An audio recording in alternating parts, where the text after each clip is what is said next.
ये जो पीडीएफ है आपकी, ये ग्रुप पे पड़ी होगी और इसको आप लोग कभी भी पढ़ सकते हैं, ज़्यादा भटकने की ज़रूरत नहीं है। ये हम लोगों ने अपने पर्सनल जो हमारे प्रॉब्लम्स को हमने एनकाउंटर किया है उसके थ्रू ये बना है। आपका बहुत मेहनत से बनाया मैंने, चुन चुन करके। थोड़ा ऊपर अच्छे पे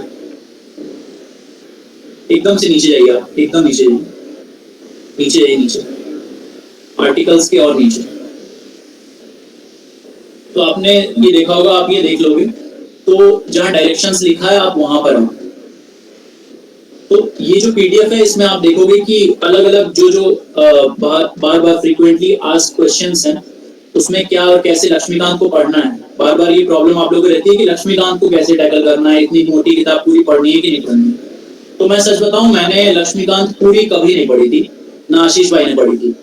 अब लोगों ने पढ़ा था सिर्फ अमेंडमेंट का प्रोसीजर, दूसरा नेशनल इमरजेंसी। ये दो पार्ट है, इसमें बार बार क्वेश्चन थोड़ा सा घुमा देता है, ठीक है। तो ये दो पार्ट सिर्फ पढ़ा था। बाकी अगर आपने बेयर एक्ट खरीद लिया कॉन्स्टिट्यूशन की तो आप उससे आर्टिकल वाइज पढ़ना शुरू करें।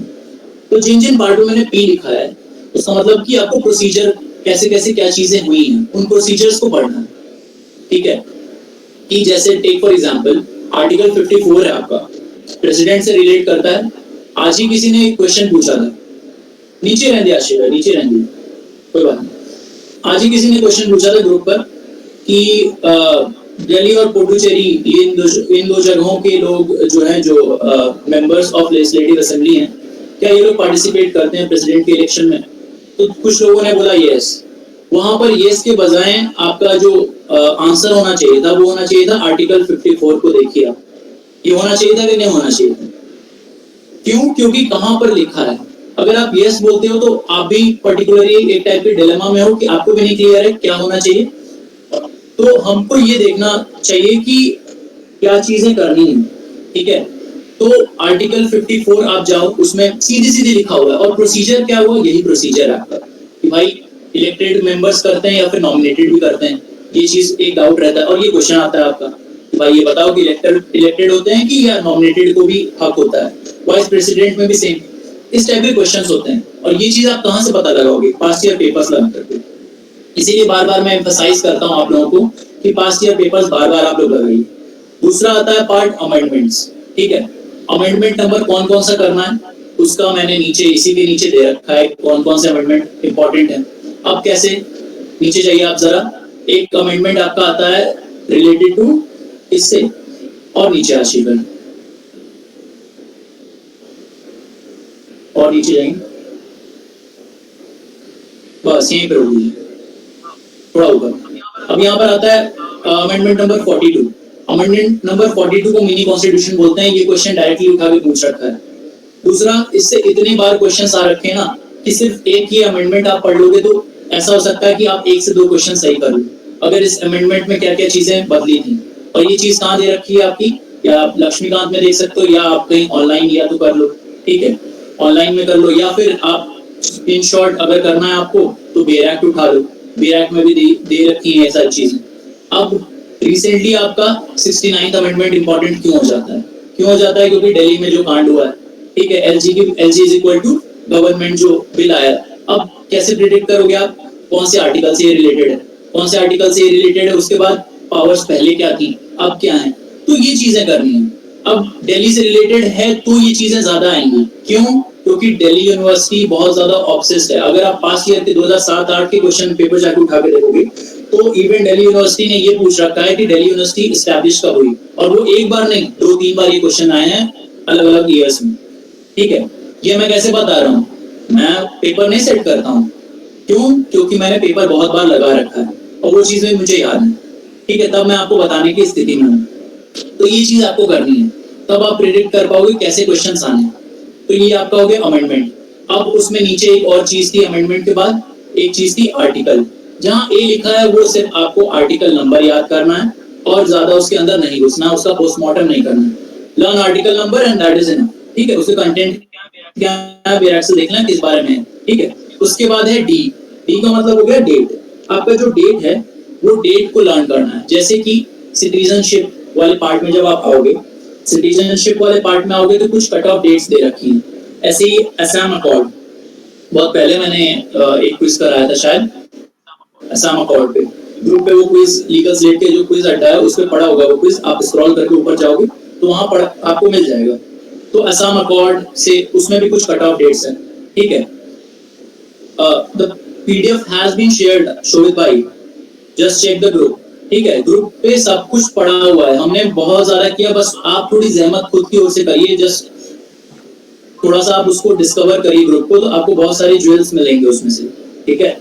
तो ये हो गया आपका कैसे याद करना है। बाकी कुछ कई बार क्वेश्चंस आते हैं आपके ओथ से रिलेटेड, ठीक है, किस शेड्यूल में दे रखा है, तो शेड्यूल का बहुत छोटा सा एक निमोनिक है, आप अपने हिसाब से कुछ तैयार करना चाहो तो वो निमोनिक आप लोग तैयार कर लो। एक बहुत जनरल सा निमोनिक जो है वो tears of the old PM, ठीक है। तो इससे आपका पॉलिटी सेक्शन आप पूरा कंप्लीट कर लोगे। और लक्ष्मीकांत पूरी नहीं पढ़नी है, आपने सामने देख लिया, मैं बता रहा हूँ आपको कि पूरी लक्ष्मीकांत पढ़ लोगे आप यूपीएससी की तैयारी नहीं कर रहे हो भाई, जिन्होंने तैयारी पहले से कर रखी है दैट वुड हेल्प, ठीक है, वो हेल्प करेगा बिल्कुल। लेकिन आपको क्या करना है, आपको स्मार्टली वर्कआउट करना है, ठीक है। मैं आपको बता दूं कि इस पेपर इस एग्जामिनेशन में सीट आपकी है अराउंड 3000 के आसपास बताया उन्होंने डीयू में, और अराउंड 328 ऑफिशियली 280 है बीएचयू में, बट 328 आपकी मतलब आते आते एडमिशन होते वगैरह ये चीजें हो जाती हैं, कुछ सेल्फ फाइनेंस वगैरह वगैरह भी है। तो इन चीजों में तो अराउंड 25K मतलब कि 25,000 बच्चे बैठ रहे हैं और 25,000 में से उनको 3,000 लेना है, तो आप समझ सकते हो कि कंपटीशन कितना टफ है।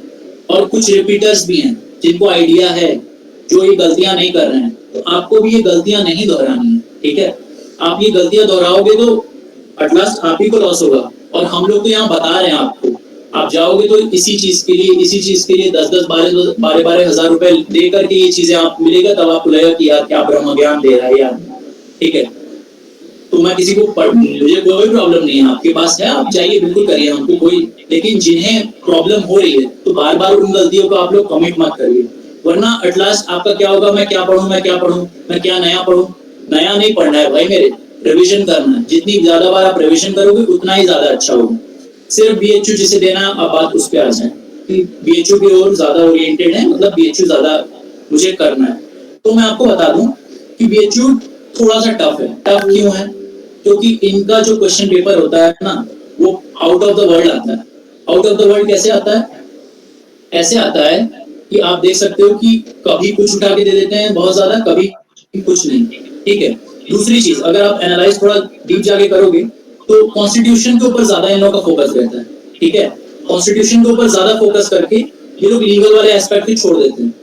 तो अब तीसरी चीज, मैथ्स और रीजनिंग बैकबोन होता है इनके पेपर का ज्यादातर बार। एक 2019 एक्सेप्शन है, 2019 में ऐसी चीजें नहीं आई थी, मैथ्स वैसे जनरली बैकबोन होता है, ठीक है।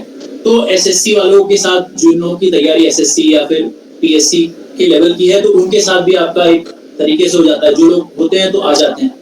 बाकी अब आए कि बीएचयू के फैसिलिटीज क्या हैं, तो कितना एम करें। तो मैं आपको बोल दूं कि अगर हॉस्टल चाहिए तो 301 मेरे थे तब मुझे हॉस्टल मिल रहा है, 300 के नीचे मत ही लाइए, आप लोग एम मत ही करिए, ठीक है।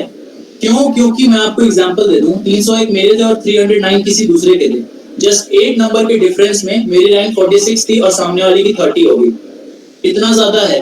तो अगर आप नीचे थोड़ा अगर कर रहे हैं एम, तो आपको प्रॉब्लम हो सकती है हॉस्टल ना मिलने का। और हॉस्टल का अलग ही मजा है। अलग ही मजा कैसे? वहाँ एक अलग माहौल होता है, लोग पढ़ने में ज्यादा ओरिएंटेड होते हैं। और बीएचयू में एक चीज और है, थोड़ा सा ओल्ड तो नहीं मतलब, बट थोड़े मैच्योर लोग आते हैं, अराउंड 28-29, ठीक है। इस टाइप के एज ग्रुप वाले हम लोग बहुत जल्दी आ गए हैं। लेकिन अराउंड बीएचयू में आप जाओगे तो आप देखोगे अराउंड 25 के बाद वाले ज्यादा लोग मिलेंगे एलएलबी में, ठीक है। तो वहाँ पढ़ने का एक माहौल ज्यादा होता है।